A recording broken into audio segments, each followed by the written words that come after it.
فلسطین، یہودی اور خونی چاند۔ دنیا بھر کے یہودی گزشتہ 2000 سال سے چاند گرہنوں کا مطالعہ کرتے چلے آ رہے ہیں۔ یہودیوں میں تصوف کی ایک بہت بڑی تحریک قبالہ 3000 سال سے سرگرم عمل ہے۔ مدتوں ان کے ہاں تصوف کا علم زبانی طور پر منتقل کیا جاتا تھا، مگر چند سو سال پہلے ان کے ہاں تصوف کے لٹریچر نے جنم لیا اور اس سلسلے میں 3 کتابیں باہیر، سفر رازیل، ہمالخ اور زہر لکھی گئیں، اور آج بھی یہ سلسلہ ہی تصوف قبالہ کی رہنما تصانیف مانی جاتی ہیں۔ یہودی علم نجوم سے بالکل دور رہتے ہیں، مگر اسے حرام قرار دیتے ہیں، مگر چاند اور سورج کے گرہنوں کے دوران زمین پر وقوع پذیر ہونے والی تبدیلیوں کا مطالعہ اپنی مقدس کتابوں کی روشنی میں ضرور کرتے ہیں۔ ان کے نزدیک تاریخ میں جب کبھی 4 خونی چاند گرہن ایک ترتیب میں آئے تو بنی اسرائیل پر ایک آفت ضرور ٹوٹی، مگر اس آفت کے بعد ان کی یقینی فتح ضرور ہوتی ہے۔ یہودیوں نے ایسے بڑے واقعات کی ایک تاریخ مرتب کر رکھی ہے۔ اس سارے عمل کو وہ ایلی یعنی اللہ کی نشانیوں میں سے ایک واضح نشانی جانتے ہیں۔ ان چاند گرہنوں کی اہمیت اس وقت ہوتی ہے جب یہ 4 خونی چاند کسی نہ کسی یہودی مذہب کے دن کے آس پاس ظہور پذیر ہوں۔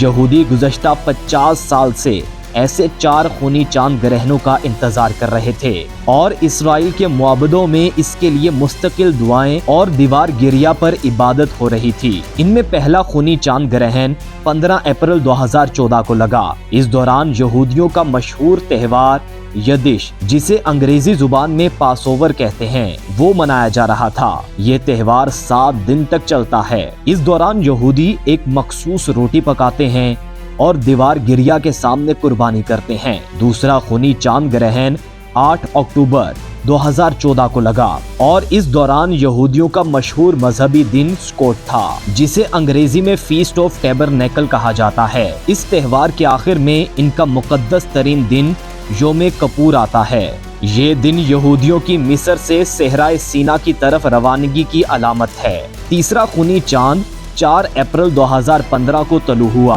اور یہ بھی یدش کے دنوں میں ہوا، اور چوتھا خونی چاند 28 ستمبر 2018 کو سکوٹ کے دنوں میں لگا۔ ان 4 چاند گرہنوں کے حوالے سے یہودی علماء نے یہ پیش گوئی کی ہے کہ جلد اسرائیل کے لیے کسی ایسی جنگ کا آغاز ہوگا جس میں ابتدائی طور پر انہیں شکست ہوگی اور انہیں ظلم سے دوچار ہونا ہوگا، مگر اس کے آخر میں یہودیوں کو مکمل فتح حاصل ہو جائے گی۔ ان کے اخبارات، رسائل اور میڈیا اس عمل کو ٹریجڈی اینڈ دین ٹرائمف کا ٹائٹل دیتے ہیں، یعنی غم و اندوہ کے بعد کامیابی۔ اسی پس منظر میں دنیا بھر کا یہودی میڈیا اور ان کے زیر اثر مغربی میڈیا عرب ممالک میں آنے والی 2011 کی عرب بہار کو مسلم امہ کی خوفناکی سے تعبیر کرتے ہیں، اور بتاتے تھے کہ عرب ممالک اب پوری دنیا کے لیے ایک خطرہ بن چکے ہیں۔ اس کے ساتھ ساتھ وہ یہ نظریہ بھی پیش کرتے تھے کہ اب امریکہ دنیا میں امن قائم کرنے کے بالکل قابل نہیں رہا، اور اس کی جگہ اسرائیل کو خود آگے بڑھ کر مسلمانوں کی اس عالمی دہشت گردی کو روکنا چاہیے۔ عرب بہار کی بے چینی سے فائدہ اٹھا کر ان ملکوں میں مکمل تباہی کا راستہ ہموار کیا گیا، اور یوں مصر کے مرسی اور لیبیا کے قذافی کو نشان عبرت بنا دیا گیا۔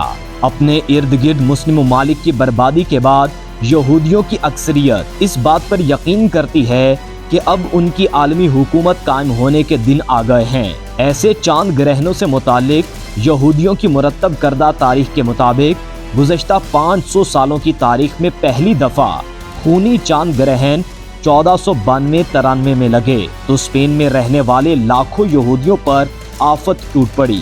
اسپین کو ایزابیلا اور فریڈنڈ نے فتح کیا تو وہ قتل کیے گئے، غلام بنا لیے گئے، یا ان سے زبردستی عیسائی مذہب اس شرط پر قبول کروایا گیا کہ ان پر سور کھانا اور ہفتے کے دن کاروبار کرنا لازمی قرار دیا گیا۔